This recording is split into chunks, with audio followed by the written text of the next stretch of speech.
What's up, guys? Here I am back in the garage. It's been a little while since I've made any video or anything like that, but getting into some engine work here and thought that maybe I would post up a little video, some progress here, what we're working on. And what we are working on here is a BMW M54. This is a 3-liter version, and this engine is going to be used for a Spec e46. So we're constricted a little bit on what we can do with this. It's basically going to be a stock rebuild, but we want this thing to be as best as it can be because, well, literally any little bit is going to help when it comes to spec racing, since everyone is pretty much running the same thing. So we got this thing pretty well torn down here and got all the pistons out. Everything is looking good here. All the ring lands are in good shape. I had a couple of weird rod bearings, but crank is looking okay. So I'll flip it over here in a minute just to give you a view of that.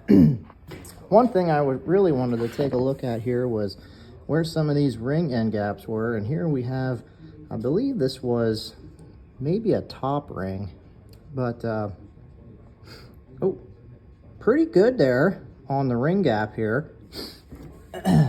Not quite as good here on the oil control ring, but if I had to guess, that's just going to be just outside of spec. I think the spec on the oil control ring is about 40,000 or 0.04 millimeters. I don't know, somewhere in there, but it's not as bad as I was thinking it was going to be. A lot of problems with these engines is they like to burn oil when they get higher mileage on them.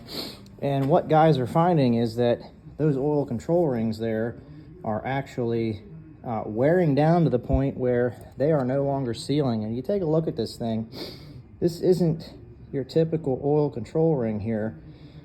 It's a little bit different design, and quite honestly, not really the best. If I had to do this, if it was maybe my engine, the unfortunate thing is there's no easy way to do it, but you can take a combination of M54 top rings, because they are actually different thicknesses on the M54 than the M52.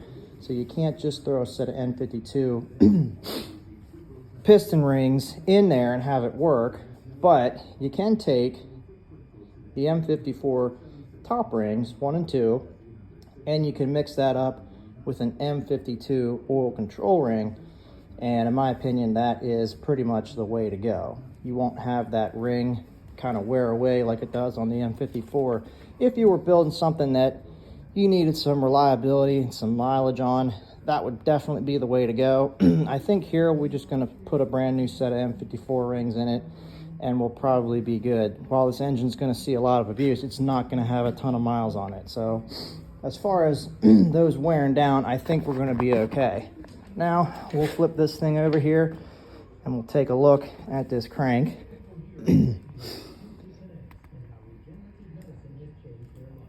And looking pretty good on the crank.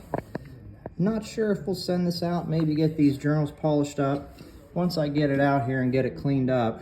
This one was a little bit questionable, but most of them are all looking to be in pretty good shape. Give her a little spin here. Some of these just need cleaned up a little bit, but not too bad overall. I don't know how many miles were on this engine, but I heard it didn't run fantastic. When I got the cylinder head off, there was just a ton of carbon down on top of the pistons. So who really knows how well this thing was running, but hopefully when we get it all back together here, she's going to be tip top. Now, once I get this crank out of here, I'm going to be giving this thing a nice thorough cleanup, and then we're going to go through cleaning out all these threaded bolt holes here and all the oil passages that we can get to before we get to putting this thing back together. I think I might give it a little bit of a hone job as well, just to kind of clean that up in those cylinder walls there, but other than that, I think we got a good starting point here.